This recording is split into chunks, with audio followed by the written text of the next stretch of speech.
They wear police vests, police badges, use police equipment. Do they look like police lights? Oh yeah, they're the full red and blue police lights. But a 2-year WSMV4 investigation uncovered they aren't police. They're violating the law. Not a thin blue line, but a thin blurred line. What did you think when you saw that? It really does upset me because it's really dangerous. A WSMV4 investigation unravels the system that allowed for accused imposter cops to work in Tennessee. I can already tell there's monkey business going on, and I'm sick of it. I was sweating bullets up there. They assumed that I was going to play along. You are not a state certified police officer. No. You've never gone to the academy. No. Yet you have worn police identification. Correct. People saying they're put in danger as a result. It's kind of like being in a war zone. All resulting in a showdown with state investigators. When I was handed my uniforms, they said police off duty. And I said, whoa, I can't wear police off duty. I'm not a cop. A thin blurred line where even a convicted felon says she wore police identification. I didn't understand how we were getting away with it, but it was good money. I hope I don't go to jail after this interview. When you see red or blue lights in your rearview mirror, or you see someone in uniform that reads police, you probably think you're dealing with state certified law enforcement. But a 2-year WSMV4 investigation found that's not always the case. Following the stories you're about to see, there was outrage and swift action, including 62 state violations filed, a 3-day hearing before a judge, a TBI raid, disciplinary actions by a sheriff's department, and the creation of a statewide badge to alert the public to who is and who isn't law enforcement. And it all began with the discovery of what state investigators call imposter police officers openly working in Middle Tennessee.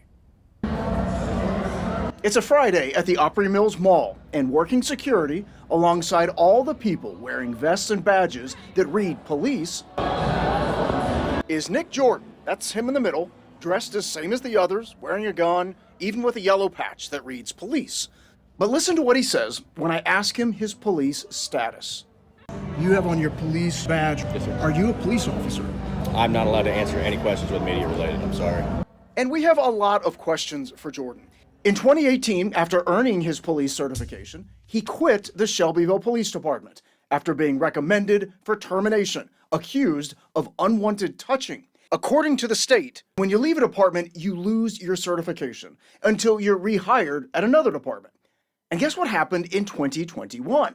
He was arrested for impersonation of a police officer because he was using blue lights to direct traffic. When questioned about it, Jordan admitted he was not law enforcement. Last year, he pleaded guilty to the crime, but you won't find it on his record. It's been expunged. A year after that, we found him wearing a police patch. And he's not alone. A WSMV4 investigation found other men not certified as police officers wearing police patches and badges, exposing that you can get away with needing no state certification, and the public still believes you're a police officer working off-duty. This is a public safety issue. David Rabin represents law enforcement officers and is a former district attorney. You want to be sure that when you say, officer, can you help me? Or officer, I need help. That person's a real police officer. These folks are indistinguishable from real police officers. See for yourself. In April 2023, we went undercover in downtown Nashville and found Mason Schweppe alongside 2 off-duty police officers who showed us their licenses. And like his peers, Schweppe is wearing badges that read police. Paperwork for the state, though, shows he has no license to be a police officer and has not informed the state he works for any police force, only security. But here's what he says when I asked him. Are you a police officer, though? Yeah, we're all doing off-duty work. And remember, he's not a certified police officer in Tennessee. Are you a certified police officer? Yeah. I looked up your background and you are not a certified police officer. But I was at one time, though. Not in Tennessee, though. You said that you're certified and you're actually not in the state of Tennessee. Correct. But you're wearing a badge that says police. Private duty, though. Have you ever heard of a private duty police officer? There's no such thing.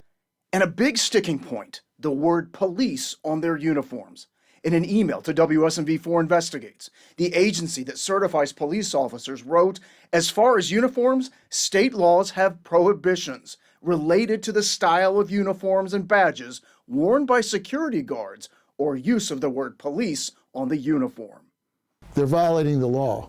The harm, Jeremy, is that the public is confused. The other police officers that may need assistance, they may be confused. And then there's Chris Tubbs. I'm taking care of these people. Who on his many TikToks wears police t-shirts and vests, working downtown Nashville and at Opry Mills. And like the others, he has no license to be a police officer. We then received this, a complaint filed with the state program that regulates security guards. It reads that Tubbs is pulling cars over in his privately owned vehicle with blue lights on, impersonating an officer. I reached Tubbs by phone and asked about the TikTok videos. When you were wearing the uniforms in 2022, you were not a certified police officer. His answer, no. I mean, sure wasn't. Not gonna lie to you about it. Not going to lie to nobody about it. I did it for the money. I'll be honest with you. In a city where certified police officers rush towards a bombing on Christmas Eve, where certified police officers risk their own lives during a school shooting, Rabin believes these men are risking criminal charges. If you're running around with a weapon on, bulletproof vest with the thing that says police on it and a badge, you're violating Tennessee law. There's no question about it. After our first story, former employees of a security company came forward, saying all those unlicensed people that we'd exposed wearing police identification all work or worked for the same company. Guns, a bulletproof vest, a hat, and shirt reading police. It's what Lebanon police say Tyler Shawver was wearing when he was arrested on March 15, 2020, charged with impersonating a police officer. Police are looking for people who may have been pulled over by this guy. WSMV4 reported on Shawver in March 2020. Listen. They say he was caught on camera going around town in a white Dodge pickup, pulling people over. He had blue lights. A complaint filed with the state reads, Shawver was apprehended wearing a police-type uniform. According to multiple sources, that patch on Shawver's police shirt reads, Police Off-Duty, Solarin Risk Management. State records show, at the time of his arrest, he was employed with Solarin. And Shawver's not the only former or current Solarin employee. They're impersonating police officers. WSMV4 Investigates spoke to not just one. Nobody is doing anything about it. But two former Solarin employees. Why did you agree to talk about this? Right and wrong. Comes down to that. It's all about that. Both say Solarin does hire certified officers like themselves for off-duty security. But they say the company also hires people who are not certified officers and allows them to wear police identification. I think somebody better get a handle on that company pretty quick. What's the concern for the average guy out there about this? If you are downtown or anywhere and you need help and you see someone in a police uniform, you automatically think this guy or this girl is trained, they're going to give me the appropriate care, they're going to help me, and many of these people just don't have the tools to do that.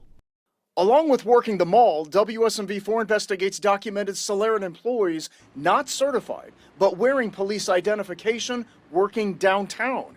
In fact, Solarin is contracted with an LLC created by the Nashville Downtown Partnership to provide additional security and protective services. It's signed by Solarin's Chief Executive Officer, Jack Bird. According to the state, Jack Bird is not a certified police officer either. But WSMV4 Investigates obtained this photo of Bird wearing a police vest. On Facebook, he posts pictures of himself identifying as police. If you have no affiliation to law enforcement, you have no business wearing police on your shirt. In these emails, you can see Bird agreed to an interview with WSMV4 Investigates, but then backed out. Among our questions for Bird, why allow this? These former employees say they know why. Security companies can charge more to clients if they advertise using off-duty certified police. But in these cases, former employees say Solarin Security looked like police, but were something else. It's sickening that people are allowed to come and just slap it on and reap the benefits that police officers who actually worked for that title are getting. It's terrible. But we want to show you what else we uncovered first, including a felon who says she was able to work for the company and wear police identification. Nina Beckman knew she was taking a risk, working as a security guard for the company Solarin. Just to clarify, you're a convicted felon. Yes, And you made that clear to them. yes, they knew. Her criminal history includes felonies, her mugshot easily found. Look at the state law. Felons aren't allowed to be security guards until 5 years after their sentence ends. Beckman's sentence ended in 2018. But if you read her work orders with Solarin, they show 2021. In addition to that, the state requires you must have a license to be a security guard. I've never in my life had a security license. Why would they even risk putting someone with your criminal history in a job like that? I think that he just wanted people to fill his contracts. He wanted the money. He wanted the money just like I wanted the money. He is Jack Berg, the owner of Solarin Risk Management. While working for the company, Beckman says she too was allowed to wear police badges and vests. Be it a badge that said police across the front or a brass silver badge. Did you think this seems wrong? Oh, yeah, I knew it was. I'm a convicted felon and I know what impersonating a police officer is. She says when she wore the identification as an off-duty police officer, the vests and badges were given to her at events and then taken away.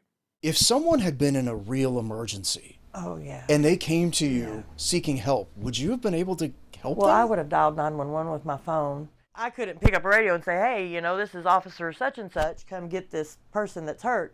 Beckman says after seeing our investigations, she wanted to come forward to show that if a felon can look like a police officer, anyone can. I didn't understand how we were getting away with it. But it was good money. I hope I don't go to jail after this interview. What we uncovered next shows how this is impacting regular people like you and me. A man says one of these accused imposter cops used red and blue lights to try to pull him over.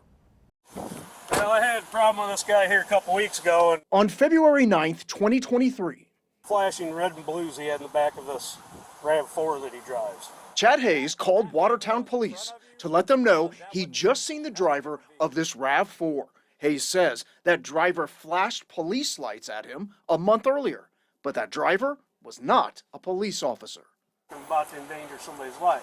That driver is Chris Tubbs, the same person a WSMV4 investigation revealed is not a licensed police officer, but posts pictures of himself, including in downtown Nashville, wearing police identification like this vest.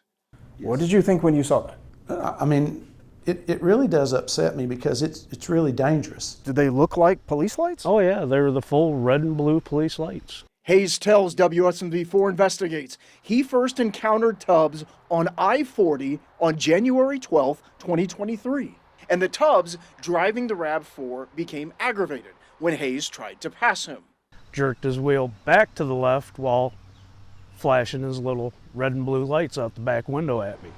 Hayes says Tubbs followed him to this church parking lot. I asked him what agency you work for. He says, that's not relevant at this time. I pulled my phone out. I said, it sure is. He goes, why is that? I said, because you're about to get reported. He saw what I was doing. He sped right out of the parking lot. Yes, it's impersonating a police officer. Assistant Chief Henderlight was there when Hayes reported seeing the RAV4 again. Henderlight then made a troubling realization. The man Hayes described was the same man who once worked for Watertown as a reserve officer. Small towns can hire people to work part-time reserve officer shifts even if they aren't trained law enforcement or certified. But needing full-time officers, Henderlight sent Tubbs to be trained as a police officer. Sent to the academy where he just wasn't successful in completing the academy. So Tubbs resigned, never becoming a certified officer. Years later, Henderlight says he was sent this picture showing Tubbs wearing police identification while working security. And I was like, I was flabbergasted. Mr. Tubbs, this is Jeremy Finley again with Channel 4 News. We reached Tubbs by phone, who agreed to answer our questions, but not broadcast his voice. So I'd like to do an interview with you, try to get your side of the story. His response, I've never done anything like that in my life. He's, talking about Hayes, a damn liar. I don't care what he says. It was not me. I've never pulled anybody over. I ain't that damn stupid. It all ultimately culminated in a 3-day hearing before an administrative law judge, with the state seeking to suspend or revoke Soleran's license. Of all the testimony of former and current Soleran employees saying they were not state-certified police, have you ever worked as a police officer in the state of Tennessee? No. but told to wear police identification. When I was handed my uniforms, they said police off duty. And I said, whoa, I can't wear police off duty. I'm not a cop. Confusing the public in the process. Did you have any police authority at that time? You were No. So you were wearing this at a bar, stating that you're police. Correct. Do you believe that that uniform caused them to think you were a police officer? Yes. Okay. As part of wearing that wearing that uniform, were you ever approached to conduct any criminal law enforcement? Yes. By the public? Yes. Josh Jeter's testimony raised the most eyebrows, saying he received this letter from Dustin Carr, the former Millersville police chief, saying he is a post-certified police officer with Millersville. Here's how Jeter responded to that. This is a completely fabricated letter from Millersville Police stating that I was a reserve there and I never was. You may recall our earlier investigation revealed how Dustin Carr resigned and came to work for Soleran. The state decided that everything that had been exposed should result in something that had never been created before, that would alert Tennesseans to who is and who isn't a police officer in Tennessee. This is the new patch approved by the State Commission that certifies police officers. It's for law enforcement to wear when they're working off-duty security. Our thin blurred line investigation uncovered case after case of people who aren't certified law enforcement wearing police uniforms and identification. Now, this patch will be required if law enforcement working outside their city or town is working off-duty security jobs. And if they're not certified police and wear the patch? It would actually be a impersonating an officer, and a district attorney general should be prosecuting these people that are downtown and locking them up in the Davidson County Jail.